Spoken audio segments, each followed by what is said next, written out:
Welcome to Social Situation, episode 13. Today we have an exciting guest from the world of nonprofit community leadership who helps nonprofit professionals transition into consulting careers, Catalina Parker of Relatable Nonprofit. Erin, welcome back to the episode, Social Situation. It's good to be back, as always. Love when we get to record together. What's been new in your world since we last spoke?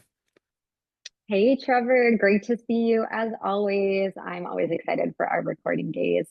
Yeah, it's been a busy spring, and lots has been going on with me from a professional standpoint. I think what has really been taking up a lot of my focus is the unfortunate mass layoffs across the impact space. Really trying to show up for my clients, trying to help folks in my network and beyond that have been affected. Really just trying to do all that I can to be an encouragement, be a support, share out resources, be a listening ear, and just help folks that really just want to do good work and, of course, want to find stable jobs so they can support their families, but really are looking for those opportunities where they feel they can make a difference through their day job, and helping individuals as they kind of navigate the volatility of the market right now, and figuring out what they can do to kind of take the next step, whether they've been laid off, whether they're fearing being laid off, whether they're in the midst of a job search, trying to break into the impact space. So that's been, taking up a lot of my time and just kind of mental space as well. It's really hard and unfortunate to see.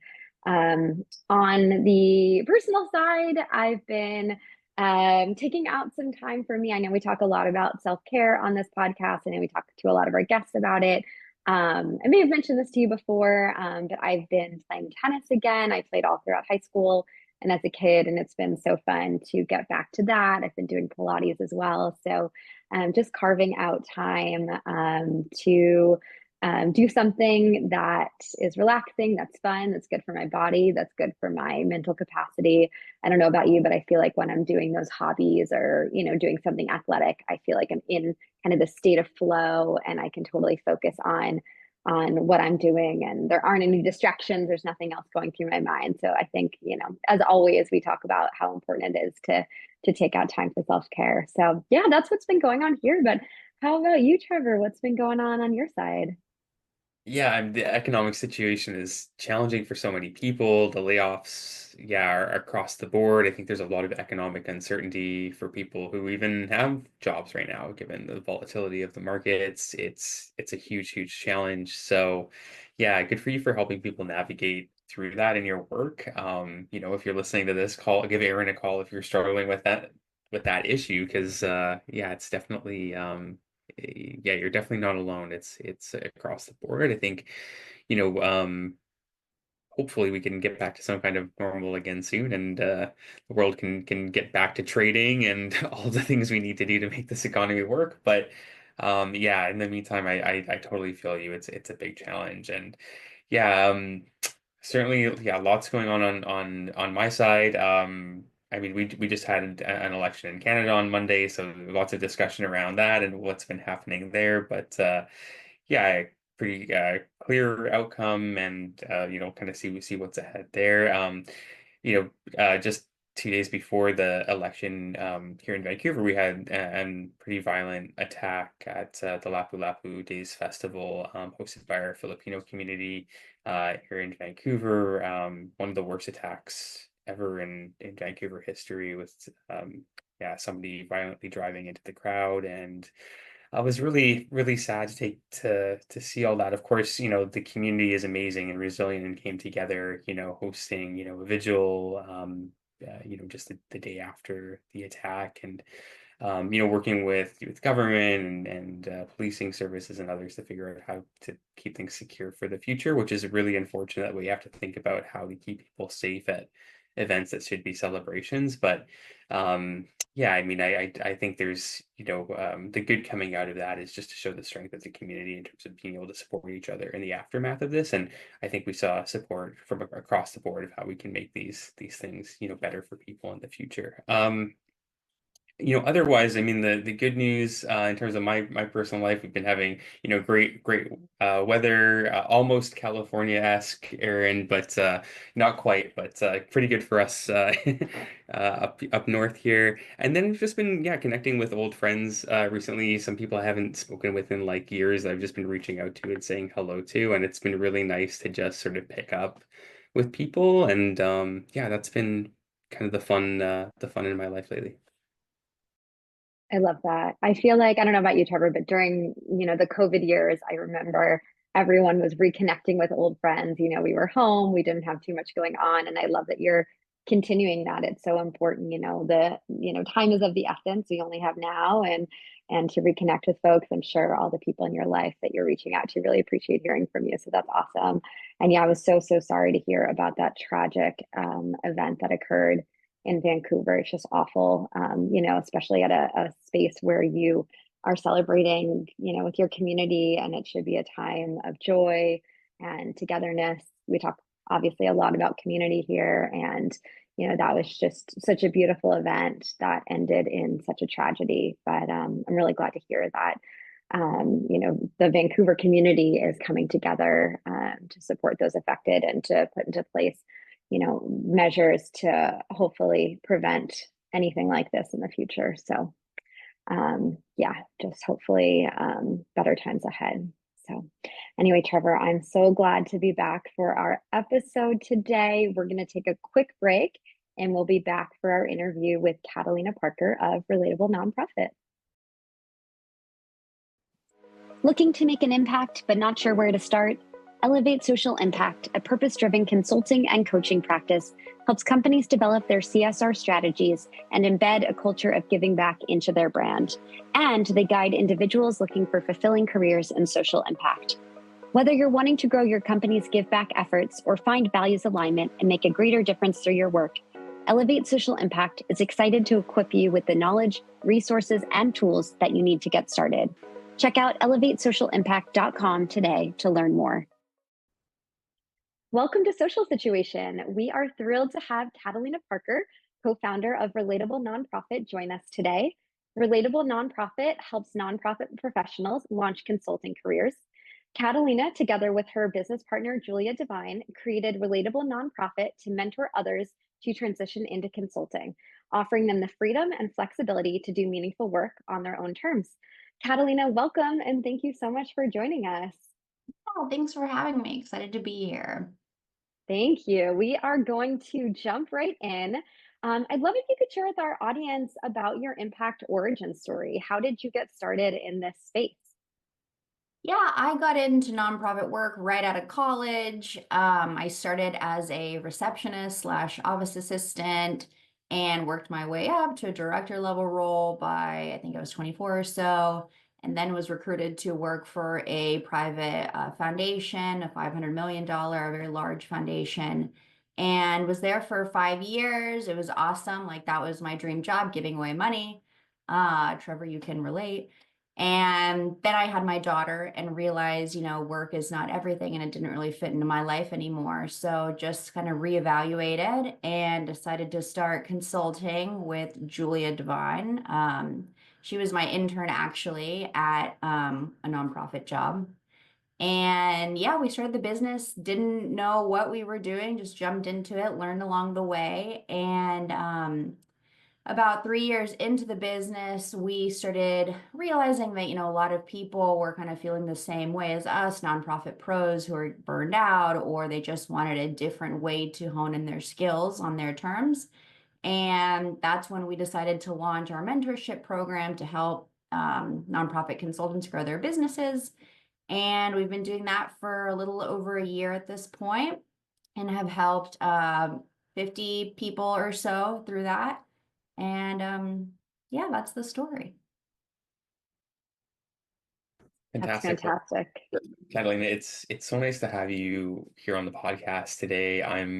It's a real pleasure to be able to get to meet you, and I love your passion for community and bringing people together to get this done, especially when they're looking to, make the transition, into the consulting world, which is a totally different space. So can you just tell us a little bit more about what Relatable does and you know, what got you, what drives your passion for doing this and starting the organization? Yeah, so Relatable Nonprofit helps nonprofit professionals launch or grow their consulting businesses. So we help people who are still like in the 9 to 5 grind, wanting to start a side hustle most of the time with the goals of eventually going full-time consulting. So we help the newbies, but then we also help the existing consultants who maybe they're like a solo shop, wanting to scale their businesses, or maybe they're dealing with burnout, all kinds of issues. So we help anyone basically 5 years or less in their consulting journey. They're typically making less than 150K in revenue. And what the community is, it's a 12-month program where we meet every week. We have live coaching calls with members. The one that we're running today is going to be on sales and how to pre-qualify people before you actually get on sales calls. So we do weekly calls. We have one-on-one sessions with people just to have private time if they've got personal questions or a specific issue. And the community we have is built on a platform called Circle, which is similar to like a Mighty Networks type thing. And last, we have pre-recorded course content. So that's like the nuts and bolts of the community. And just a quick follow-up to that, like who do you find is being attracted to your offering and showing up and wanting to take your services on? Yeah, so most of our leads come from our Instagram account, which is just a meme account. We started it maybe 2 years ago, and really it just was like a fun project. It had nothing to do with the consulting services we were offering back then. Um, but it was just a fun way to vent about nonprofit work, because we found there wasn't anything like that on Instagram that existed. And then we realized, well, actually, a lot of these people are experiencing a lot of the same pains that our ICP does. So that's when we started testing ad strategies, and that's how we're now using it to feed leads into our business. But the typical person, you hear the nonprofit stories all the time. They're burned out, they're overworked, they want more pay, they want to control their time. So that's really who's attracted to us. Or it's people who have been consulting on their own for maybe a couple of years and they're realizing, oh crap, like I can't do this on my own, or I'm really struggling. It's not as easy as Googling and talking to other consultants. So they want a coach. I love that. I love that you found a void and filled that. I feel like myself, as a solopreneur, there are times where you feel really in community with others, and there are Mhm. times where you can feel really lonely. And I've had to kind of build those networks for myself so that it's not such a lonely journey. And I love that you're providing that for individuals in the nonprofit space that want to work for themselves and want that freedom and flexibility, but also might still want that like team environment and someone to ask questions to and lean on. So yeah, I think it's just fabulous what you've created. And I feel like now more than ever, as work is being kind of thought about in a different way, especially post COVID, I'm sure there's just more and more people coming to you being like, yeah, this is like what is going to make sense for me. This is what's going to fit my lifestyle, and still pay the bills at the end of the day. So that's great. And I wanted to ask you a little bit more about, kind of the idea of creating a network or a community. Of course, you're serving a group of people that are like-minded, share a common goal or interest. In your case, folks in the nonprofit space that want to do consulting work. And I'm curious if you can share some of the learnings you've had along the way in terms of how you best serve your constituents. How do you kind of best show up for the folks that have joined as members in your community, to help them to reach their goals? Yeah, so we have made a lot of improvements since the initial launch of the program, which was February of 24. We launched it through a webinar with a partner, and we really actually didn't even have the program built at the time. We were just trying to figure out, is there a market fit for this kind of offer? And we had this huge response, like 500 people joined, and we had people buy on the call and join the community that way. And we were like, okay, we got to actually start like the structure of this thing. And it really was, I mean, we had a cohort of maybe 10 people to start, and it was all just listening to these people for the first 6 months of the launch. And through that, we learned like the community platform we were using before, we were using Kajabi. It was horrible for user experience and connecting people. So we migrated to Circle because of that feedback. So that was the first major thing with the product itself. Then it became really, we're hearing feedback now, people who have been in the program a year at this point, they are now saying to us, like, we would like more of a structure, perhaps, like maybe A to Z. These are the videos in the correct order. Right now, because the program is rolling, we have people at different stages of building their businesses join. So every week it's a different topic, but it's not exactly linear. Not to say that business is linear, right? As much as we want it to be, it is not. So we're dealing with that feedback right now. How do we actually organize the course content a little bit better?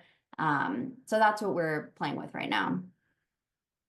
And I'm curious too, Catalina, can you share a little bit about what community looks like for the members that have joined you all? Like, do they get together in their own time? Have you found that people end up working on projects together? What does that look like? I'm sure it's been really organic since you Yeah, started. it's been so cool to watch.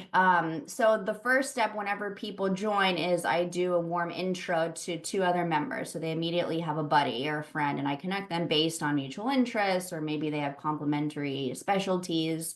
So they're talking to somebody one-on-one right when they come in, which I think sets the stage nicely for them. And then within the community, they all post an intro and they're all commenting on each other's posts. I heard the other day, like two gals that live an hour away from each other in Florida, they got together in person for coffee, Hmm. which was amazing to hear. There's one fellow who recently joined and he set up like one-on-ones with every single member right now. So Hmm. he's just going through one by one. So it depends on the member as well. Like some people, they just want the down and dirty business advice. So, and that's great, but we try to make it available for everybody if they want, connections and networking, or if they're more interested in the business side. I appreciate that, Catalina. We talk a lot about values here, which I'm hearing a lot in that last answer, how your values come through, how to lead with empathy and vulnerability, how to be purpose driven in everything we do. Can you just share a little bit about how you're leading with your values at Relatable Nonprofit and how you're bringing that to the culture of the organization? Yeah, I think it really starts with our brand personality. Myself, Julia, we are not, I don't want to call it like funky feel good, but you hear a lot of like flowery language used in nonprofits, and that's great. But our personalities are just more very direct. We're to the point. We like to joke around, and that's really, our brand. That's how we lead. When people are having a tough time, the community, like I was just talking to a gal last week and she was telling me how, she's been so busy with her full-time job, she hasn't had time to focus on building her business. And I'm just like, don't worry, I get it. We're going to come up with a plan. How much time do you have a week? This is how you're going to get it done. So, maybe that style doesn't work for everybody. We're definitely not kind of that, fluffy kind of but that's what a coach is supposed to be. That's what we think. So we certainly push people when they need, but obviously, if somebody is having a hard time, for example, we have people who are in the middle of quitting their jobs, and that's super stressful, like having to deal with loss of income, and then it's just a big transition. So also being there, when it matters for those big life transitions too, is part of the game. So, you're touching on, how challenging some of this work can be. And I'm wondering, when things get challenging for you, for the organization, like how do you show up to support each other through that and, keep sort of seeing the light and what you're working toward, even when the times are dark? Yeah, we have a whole channel in the community. It's called just Wins and Gratitude. And people go in there and they're sharing. Before we got on, somebody posted they just got accepted to be a podcast guest on one of the nonprofit CRMs, Donor Doc. So we're seeing people post wins all the time. And I think it's so important because as you are building a business, I mean, it's hard, you sometimes just focus on all the negative and what's going wrong and what you've got to do better. But that is another value that we push, like just stop, celebrate the small wins, no matter how small they are. And that's just one way people show up that way in the community. That's awesome. I love that. I feel like that's so important, especially in these kind of volatile times in the impact space. And when people are making such grand transitions, perhaps leaving a job or changing what their day to day looks like and taking a risk. So that's awesome. I'm curious for those listening that are thinking of making this sort of transition. Obviously, they should check out Relatable Nonprofit. And I'm curious, what sort of advice do you have for someone who's like on the fence, like, oh, I'm not sure if it's the right thing or it's a big risk, whether it's financially, stability wise? Like, what advice would you have for those folks who are in that kind of consideration stage? Yeah, we hear those fears come up all the time, right? I mean, it is a big transition, leaving behind, everything to kind of leap into this unknown black box, really. And a lot of people, they have their identities wrapped up in their jobs. So it's really hard. What I ask people is what kind of life do you want to be living? Like, if you were to look back on your life, say you're 80 years old or whatever, what, like, would you want to take the leap and do something different? What do you want your legacy to be, really? And I find that asking that question kind of pushes people. And, we don't want anybody to make a decision that they're uncomfortable with. Again, it is a big choice to make that transition. But it does, like, there's a certain point where you can do all the research in the world and talk to all the people, but it's like you just got to take action and make a decision at some point. And if it doesn't work out, we tell people you've gained all of these transferable skills. You'll know how to negotiate for yourself and other jobs if you end up going back to a 9 to 5, or whatever. So all is not lost, but we do try to push people, like, there's just a point where you have to make a choice.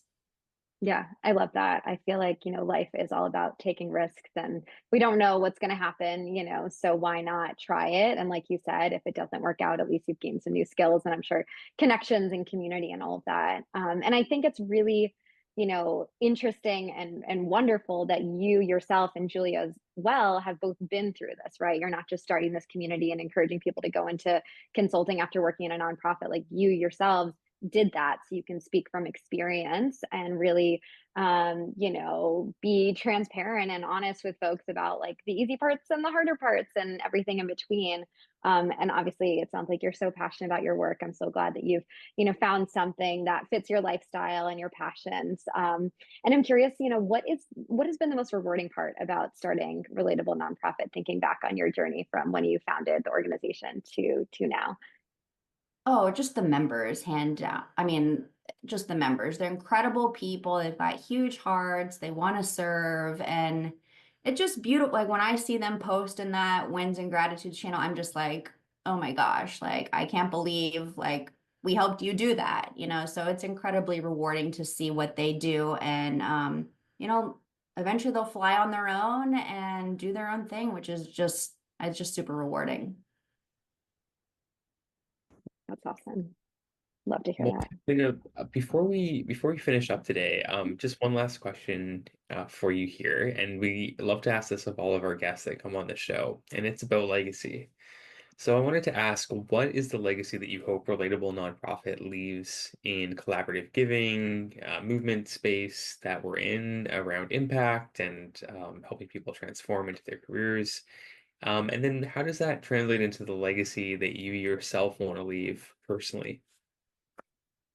Yeah, I truly think that consulting is a win-win for organizations and for the people too. I mean, nonprofits, they don't have to deal with paying overhead costs, and it can be a really affordable way to retain just high caliber talent. And meanwhile, the consultant, they can come in and they're able to set their own hours and charge what they're worth. And it's just truly, I mean, I think it's the future of the sector of this fractional work or consulting, whatever freelance you want to call it. It's just going to be incredible. And I hope that, if we could have a part in that change, I mean, that'll be all I want. I love that. Well, you're definitely already doing that, Catalina, and I'm really excited to see where Relatable Nonprofit continues to go throughout the years to come. Before we finish up, I wanted to ask, is there anything else that we should know about your work, Also want to know where folks can find you if they're interested in joining as a member or just kind of learning more. Yeah, they can follow on relatable underscore nonprofit on Instagram, just for jokes or humor, not even consulting related. If they're interested in transitioning to consulting, they can visit our website. It's www.relatableprofit.com. Awesome, Catalina. Thank you so much for your time today. It's been so wonderful to hear about your commitment to community, your commitment to helping folks find freedom and flexibility through their work while continuing to make a difference in the nonprofit sector. We just love the work that you're doing and excited to follow along in the years to come. So thank you so much. And we're going to take a quick break and we'll be right back. $60 billion is being given by companies to nonprofits in 2024 to maximize regulatory benefits and manage reputation for employees and customers. Some companies are struggling. The rest are using OrgMatch because OrgMatch optimizes this process, saving time and money required in due diligence, research, and administration, while increasing confidence in the impact and investment earned. That's why community investment teams around the world are trusting OrgMatch to get the job done. Find out for yourself by going to orgmatch.com. That's orgmatch.com to get started now. Welcome back. Okay, it's time for us to share what is on our minds today. So, Erin, let's start with you. What has been on your mind? Yeah, thanks, Trevor. I feel like there's so much going on in our world. So as I was thinking about this episode and, constantly just kind of thinking about what's top of mind, there's so much there. I think one thing that has stood out to me recently are the folks that are selling their Teslas and making a statement around their thoughts on, Tesla as a corporation and Elon Musk. And I'm not going to get into kind of the nuances of that, but for me, it really brings up this greater point around going against the grain and standing up for what you believe in within the impact space. I know you and I see this every day, professionally, personally. And I just think it's been, I don't have a Tesla, so it isn't an experience I've been through myself, but I've been seeing friends and colleagues kind of posting or sharing that they've turned back in their Tesla and gotten another vehicle, and how they're trying to make a statement, of course, about that, and kind of what that represents, and it just reminds me of why we're doing the work that we do. Of course, I think a lot about the corporate side of the impact space and companies that are standing up for what's right. I think that now it is more important than ever to stand up for what we believe in, especially from that corporate perspective, also from the individual perspective, but to really stick to our values. If we feel something is wrong, then it's a really brave thing too, right? And the whole world, is quite diverse in terms of perspective, and there's always going to be a naysayer. There's always going to be someone that doesn't agree. And then there's always going to be someone that probably does agree. So it's a really brave and, bold move to be doing something that might take a political stance or a social stance. But if whether you're an individual or a company, feel strongly about something, I really appreciate when folks are taking that brave step to say, you know what, no, this is what I believe in, this is what we stand for, this is why we're doing the work that we're doing. I think with all the changes in the impact space, some companies are holding true to their, whether it's their DEI policies or their impact efforts, their sustainability measures. Some are kind of rolling back or changing language here and there, changing things on their website. And so it's been really cool to see some companies saying, nope, even if we lose some customers or if things change for us a bit in terms of, our revenue and all that, like, no, this is who we are. This is what we stand for. This is what we believe in. And I think that's really cool. I love to see people and companies stand up for what they think is right and what they know, in their perspective or their experience is right. So yeah, definitely something I've been thinking about a lot in these kind of polarized times of so much volatility. But yeah, Trevor, I'd love to hear kind of what you've been thinking about, what's on your mind. That's great. I think it's important that we make statements that reflect our values for sure. And I think how we spend our money and what we drive, what we do definitely reflects all of that. I mean, yeah, we could have a whole episode about Elon Musk, I'm sure, talking about him and his transformation. But it's been yeah, it's been, I think, particularly problematic when there've been so many layoffs at agencies like USAID, which has done such incredible work around the world, and then he can sort of just come in with his chainsaw and seemingly just got tens of thousands of jobs, right? Like it's pretty wild. Um, I have definitely seen people who are driving Teslas put bumper stickers on that say, "I bought this before Elon Musk put Yes, before we I've knew seen Elon was that. crazy," which I love. So I mean, I recognize like it's not always feasible for people to sell Totally. Tesla, right? And like even in my case, like I still use X, and I like wonder like, oh, is this a good idea or a bad idea? Especially with all of the hatred on there. But then I have like good conversations with people on there sometimes too, like totally reasonable people like, well, I wouldn't be able to have this except on this platform. So it is nuanced. I think people have to think about, where their values are at and where they want to park them. But I definitely agree with you. It's a good thing to see people being able to take a stand, especially when it's not easy or possible for some people to be able to do that because of the pressures on them, their lives, the political polarization we feel right now, where it is a brave act to be able to go against the grain. So yeah, very, very well said.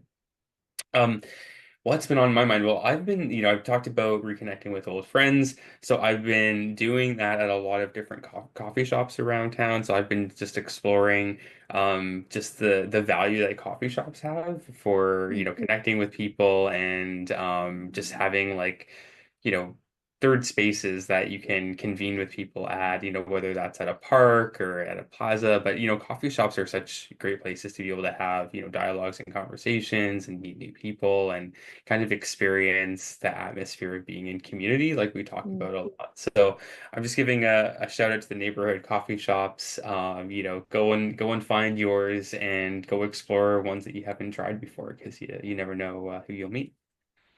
I love that. I don't think I've mentioned this to you before, Trevor, but right after finishing college, I was dreaming, as I always am. I have a whole list of like organizations I want to start and projects I want to do. And I had these grand plans of starting a cafe. It hasn't happened yet, doesn't mean it can't happen in the future.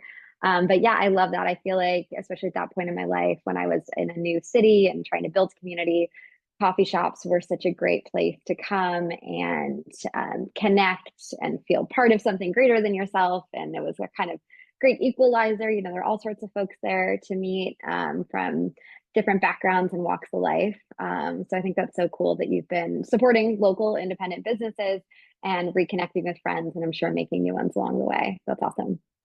Oh, thanks, Darren. I really appreciate that. Yeah, definitely is the case. And we'll continue to enjoy the coffee shops and the coffee that I very much enjoy on this show. Erin, thanks for a great episode today. Social Situation is co-hosted by me, Trevor Loke, Erin Mogul, and presented by Elevate Social Impact and OrgMatch. Editing is by Tristan Thompson. New episodes are released on the second Thursday of each month. You can visit socialsituationpodcast.com to learn more or subscribe wherever you get your podcasts. Thanks so much, Erin. See you next time. Thanks, Trevor.